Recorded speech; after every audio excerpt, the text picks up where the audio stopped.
आई कि मैया मोहे याद ना करे।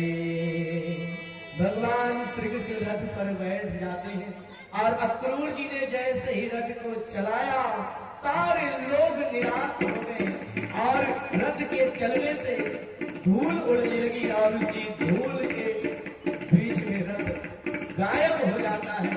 नंद बाबा ने कहा कि अब क्या हो, लाला तो चला गया, अब हम लोग सब मिल करके मथुरा के लिए प्रस्थान करें। समस्त बाल सखाओं के साथ नंद बाबा मथुरा के लिए प्रस्थान करते हैं और इसके बाद अक्रूर जी रथ लेकर के यमुना के किनारे आते हैं। यमुना के किनारे जैसे ही आए कहने लगे लाला देख बहुत दिन हो गए यमुना में स्नान की, अगर आदेश हो तो यमुना में स्नान करो। भगवान श्री कृष्ण ने कहा कि चाचा आप स्नान करो और जैसे ही यमुना में स्नान करने के लिए जाते हैं इनको संदेह होने लगा कि देखो तो सही मैं इन दोनों सुंदर सुकुमार बालकों को लेकर के जा रहा हूं और कहीं कंस इन दोनों को मार दिया तो जो बाल हत्या का पाप है हमें लगेगा, क्योंकि मेरे ही वजह से ये दोनों बालक जा रहे हैं मथुरा। सोच रहे थे जैसे ही डुबकी लगाए भगवान ने अपनी माया के प्रभाव से यमुना के जल के अंदर में वही रथ वही दोनों जैसे ही अक्रूर जी देखते हैं तब घबरा गए, बाहर निकले तो देख रहे बाहर भी वही रथ।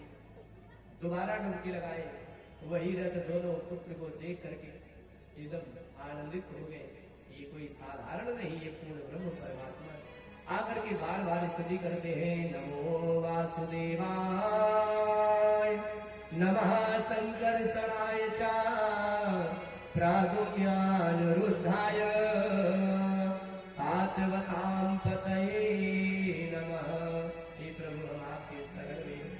भगवान श्री कृष्ण बार बार स्तुति करते हैं और इसके बाद रथ पर बिठा करके दोबारा चलते हैं और जैसे ही मथुरा पहुंचे भगवान श्री कृष्ण ने कहा कि चाचा अब यहीं पर हमें उतार दो और आप जाकर के मामा जी से कह देना दोनों पुत्र आ गए।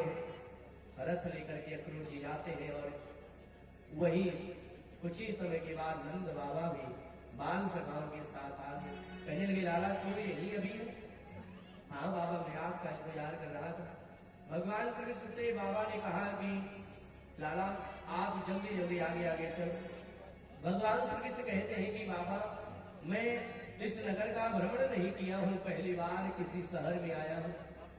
बाबा अगर आपका आदेश हो तो मैं नगर भ्रमण करते हुए आ जाऊंगा, आप चलो। समस्त बाल सभाओं को छोड़ करके नंद बाबा श्रेष्ठ गोपों को लेकर के कंस के दरबार में प्रस्थान करते हैं और इधर भगवान श्री कृष्ण अपने छोटे छोटे बाल सखाओं के साथ जब आगे बढ़े बच्चों ने कहा कि देखो लाला हम लोग राजा के भवन में जा रहे हैं राजसभा में और